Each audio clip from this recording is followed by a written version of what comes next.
Today was a massive day for Canada. Today we saw the first ministers meeting in Saskatoon where the Prime Minister and all the premiers joined together and clearly laid out the direction of Canada's economy over the next 5 years. And I think this is one of the most significant meetings we have seen in a long time. So today I'm going to break down exactly what was talked about. I'm going to talk about what concrete promises came out of this meeting, and I'm going to talk about the reactions of the people you might be interested in seeing. Specifically, how is this going to impact Alberta and oil and gas?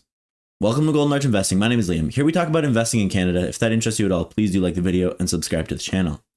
Now we're going to start here with the actual communique, to use the fancy term, from the government about what happened at this meeting. What did they decide on? What are they going forwards with?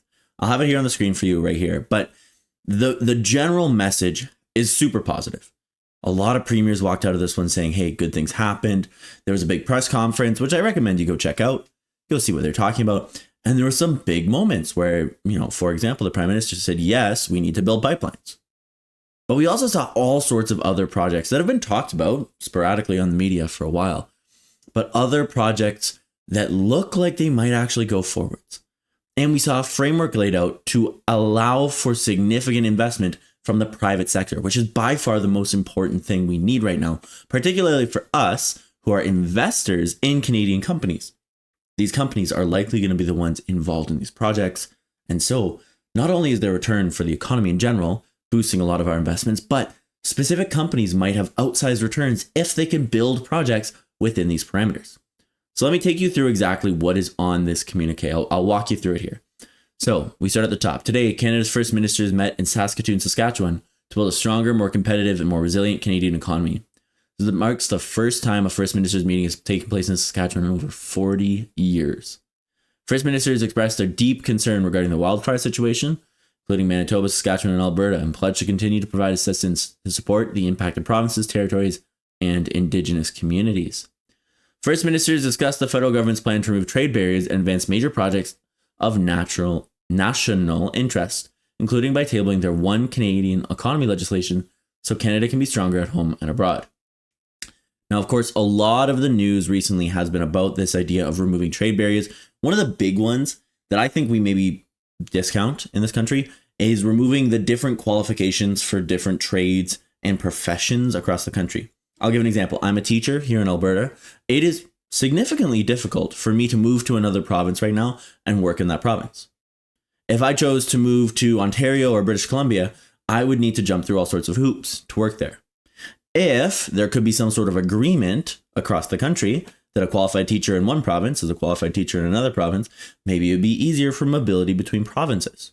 But of course, there's all sorts of trades that have much more immediate needs than that, like trucking, where obviously if you're qualified to drive in one province, but you got to stop at the border, there's a real significant logistical hit to whatever business you're working for. A lot of other stuff in there, and I strongly recommend you check out some of the stuff going on with removing trade barriers, because it's a very detailed, in-depth thing.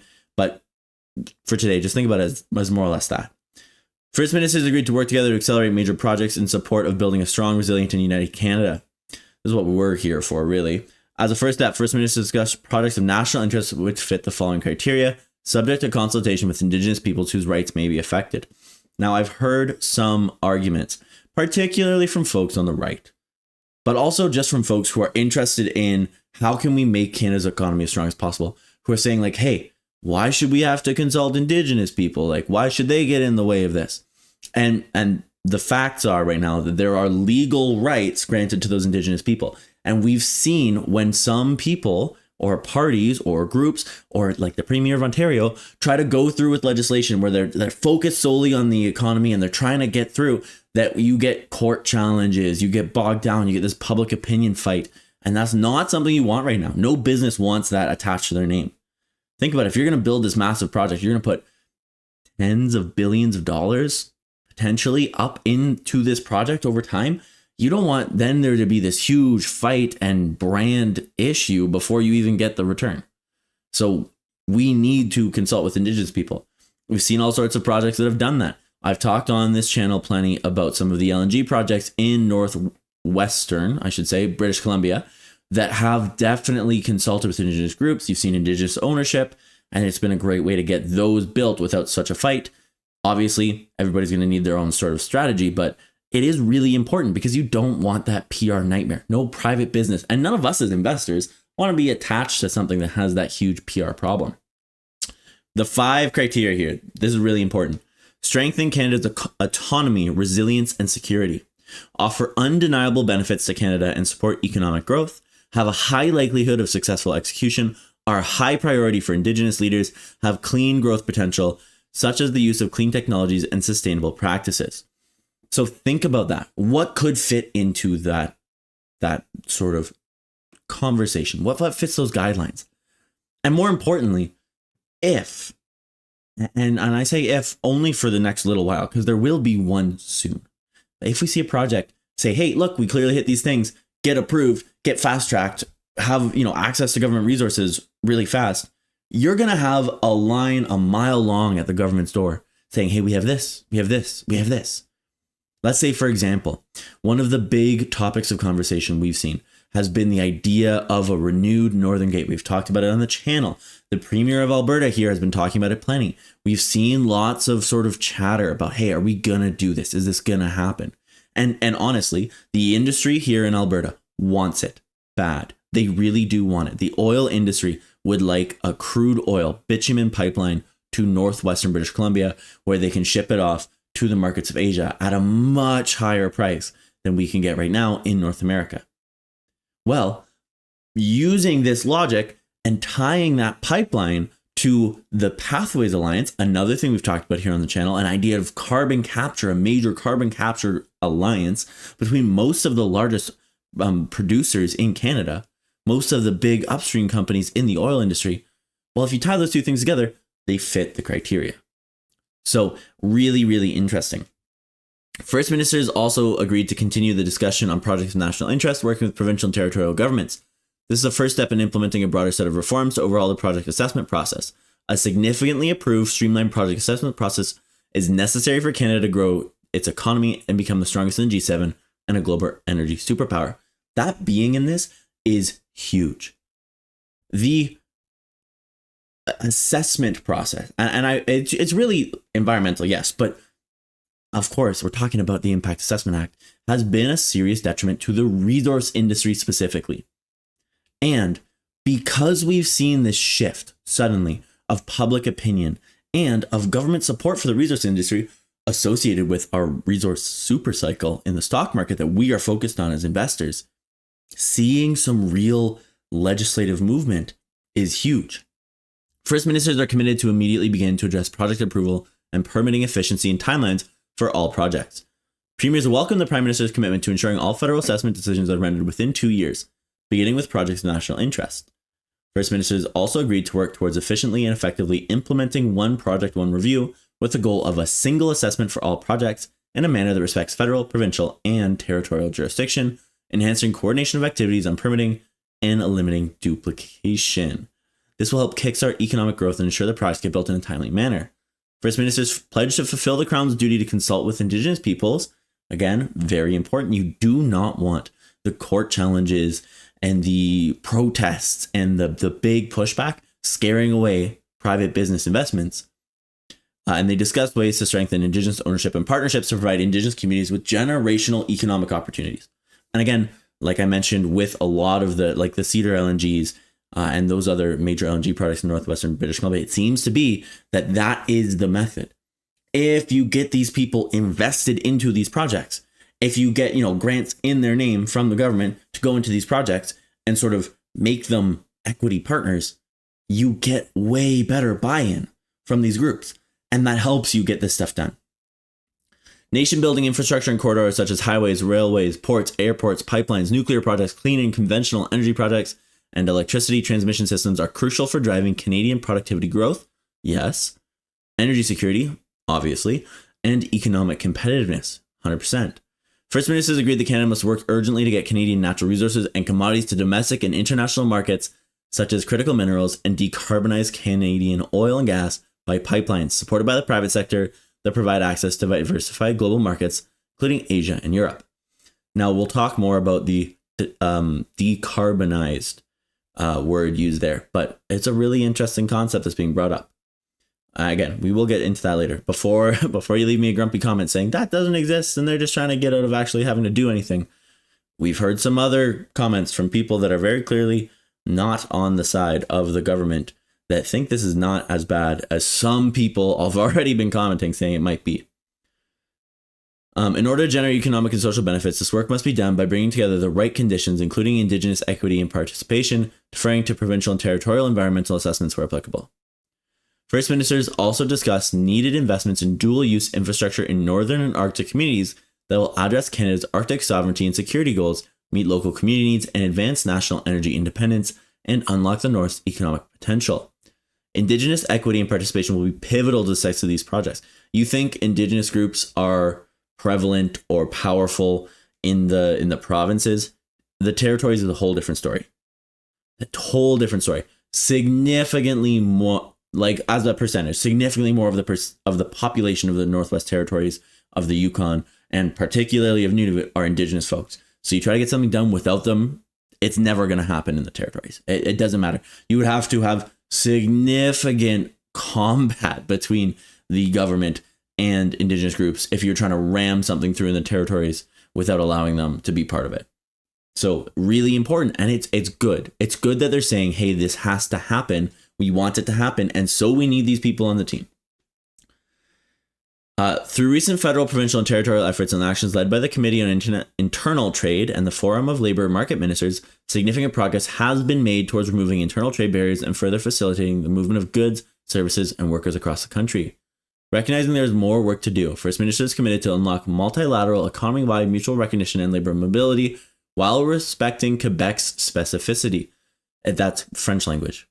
You can't have any of this happen without acknowledging the French language is important and it needs to be protected in Quebec. Again, like I talk about how if you try to sort of force something through in the territories without Indigenous groups, obviously you're not going to get the whole of Canada on board if you try to ignore the French language and the Quebecois culture. First Minister has directed the Committee on Internal Trade to rapidly conclude a comprehensive mutual recognition agreement covering consumer goods in alignment with the Committee on Internal Trade discussions with implementation by December 2025. So that's not that far away. It's 6 months from now. It's June right now. In addition, they directed their ministers of transport, to work together to rapidly expand the trucking pilot. That's what we talked about, right? You can't have different trucking regulations province to province. So you need to have a pan-Canadian credential. And of course, they say that right there. First Ministers also stressed the importance of creating new economic and security relationships with the U.S. to remove the unjustified American tariffs, including long-standing unjustified duties on softwood lumber, and create a more stable and predictable trade environment. They underscore they all have a role to play to achieve this. So 100%. And we'll pause there because I think the rest of it, we kind of get the gist, right? So here's the story. 1, removing internal trade barriers. So it's easier to move stuff around the country. It's easier for goods to get across the country. It's easier for companies doing business inside Canada to get their products to the rest of Canada. Of course, a big part of that is infrastructure. We've seen a lot of people, particularly in the hours since this sort of meeting concluded, come out and say some really interesting things. Now, I'm going to talk about what Danielle Smith said because we talk a lot about oil and gas on this channel. And of course, I personally am quite invested in Canadian oil and gas. I think it is a generational opportunity that you should at least look at and that you should not count out for the thought that Canadian oil and gas will never go anywhere, particularly at a time when that is clearly no longer the case.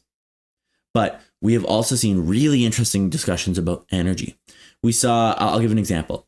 The Premier of Nova Scotia came on to, I believe it was the CBC, and he sort of talked about his proposal for offshore wind power generation and how he could bring, he was talking about like a quarter to a third of the power demand of the country online if he got the infrastructure investments from the federal government to connect his sort of generation, his province, to the rest of Canada. Because without that infrastructure, there is no investment. The same story has been told of a lot of the northern parts of this country. We have an absolute wealth of critical minerals, of energy, of potash, of gold, of diamonds, all here in Canada. And it cannot be commercially brought to market, produced, mined, what be it, without significant investment. And it's just a reality that companies aren't in a position to make those investments right now because of certainty, yes, but also just because of the upfront cost. And so a lot of the questions of like, we saw dual use infrastructure. Hey, we need to increase our military budget. Now, there are amazing things that we need to be spending money on, different discussion. But of course, if you're spending some money on some dual use infrastructure, well, that can be used commercially, all of a sudden unlocking some of these areas, some of these regions. I've talked on the channel here about the Port of Churchill and the kind of opportunity there is there.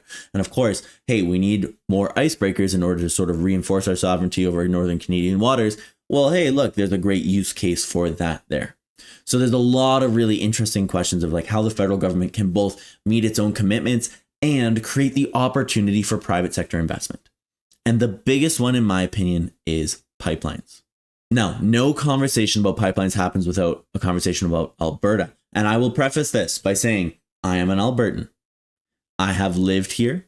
I have family here, but I have lived outside of the province as well. And I am definitely a Canadian first. So there's a lot of arguments about the political nature of supporting Alberta oil and gas. And don't take this to me making a huge political statement, but I think there is better opportunity for Alberta in part of Canada. That's just my personal belief. And it might not be yours, and that's okay. But I do think that Alberta's oil and gas is a great investment opportunity and that we need infrastructure to unlock some of that oil and gas. The greatest challenge that has made Alberta oil and gas and Canadian oil and gas as well, because you have, of course, the Saskatchewan and the Montney up in British Columbia, but that has made this part of the country's resources so much cheaper on the international markets is geography. They can't get to market. And so as investors in this space, we have been looking for ways to mitigate that. Now, the biggest one has been the Trans Mountain Pipeline, which has suddenly brought a significant chunk, and a more significant chunk than we have had in my entire lifetime, to international markets. And by that, I specifically mean I keep saying this, Pacific markets, or the Asian markets of China, Japan, Korea, all of these nations that pay a much higher premium for this Canadian oil and gas. A lot of oil and gas companies would like a lot more of that. They sort of got a taste and they're like, okay, cool. But in order for us to continue to ramp production, we need continued infrastructure investments. And again, because of uncertainty and because of just upfront costs, that investment can't be made without the federal and provincial governments all agreeing to make things as economically feasible as possible.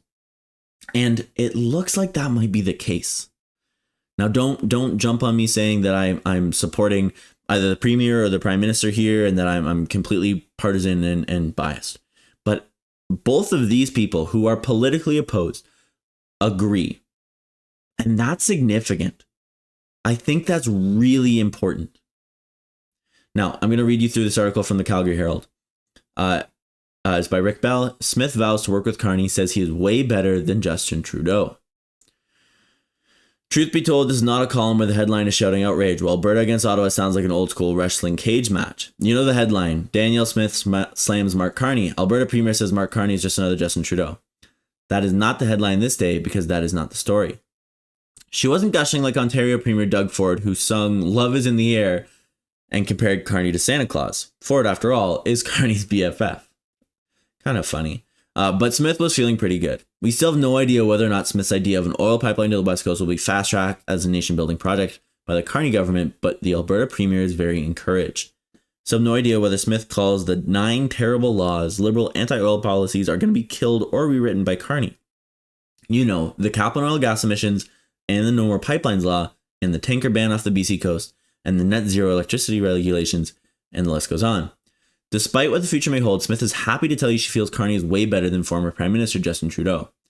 When asked by this scribbler how she rates Monday's meeting, 10 meaning bring out the champagne, and 1 is a sit down with Stephen Guilbeault, Smith put it as a 5. A 5 out of 10 on your kid's math test is not good, but a 5 out of 10 with a Liberal Prime Minister is apparently reason to be optimistic.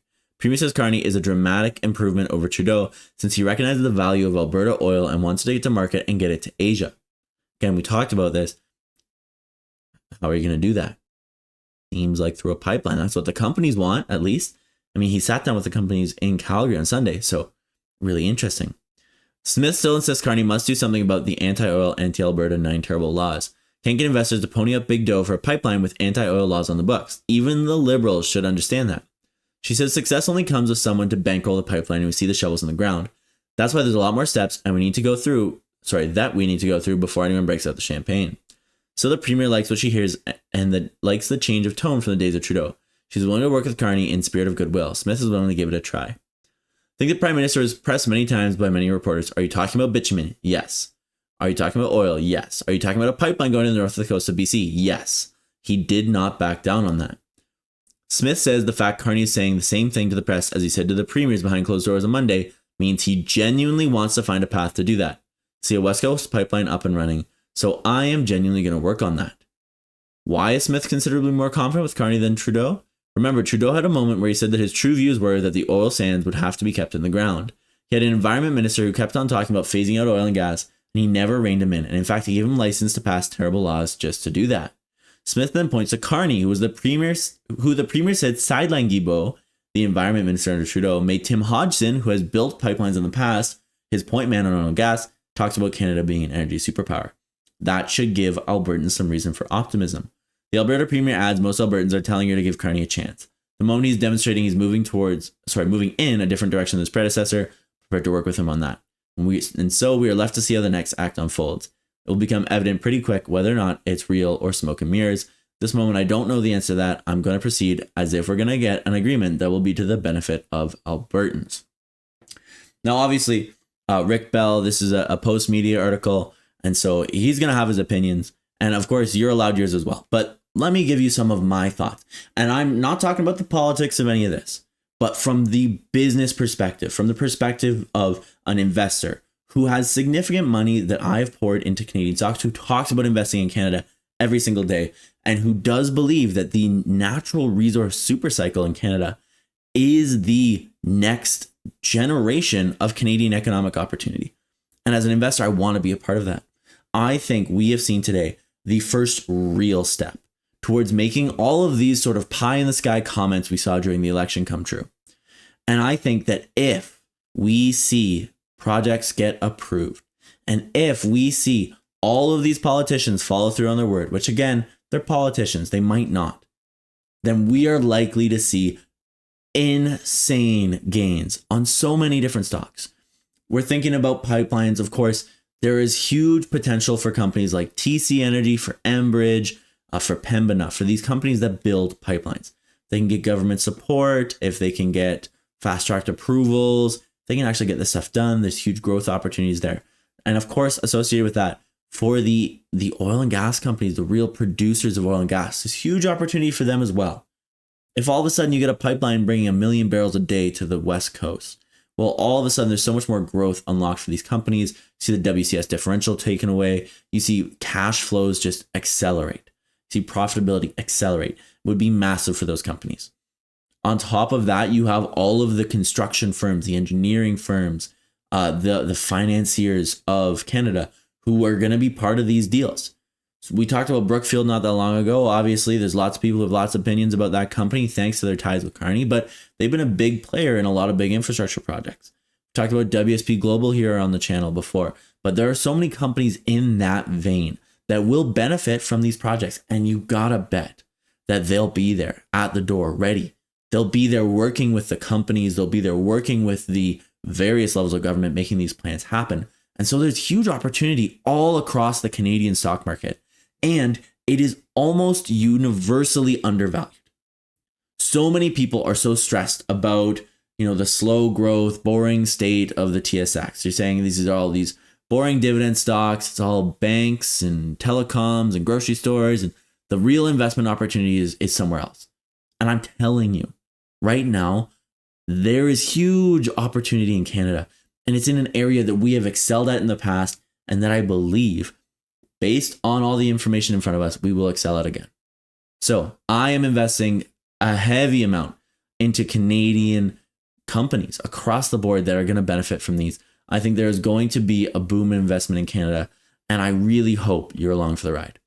Now, Again, not a political video, so I don't really want to talk too much about the politics of this, but I would love to hear, what projects do you think are going to get done? What are the most interesting ones you've heard? I've heard some crazy proposals, some really interesting ones. We've talked about that. And of course, the big thing we talk about here on the channel, what companies, Canadian publicly listed companies, do you think could stand to benefit the most from this shift in government policy? Really interested to hear your thoughts in the comments down below. Let me know. And of course, if you made it this far in the video, please do like the video, subscribe to the channel. We talk about investing in Canada every single week here on the channel. So your like and your support would be massively appreciated. And with all that being said, I hope I see you in the next video.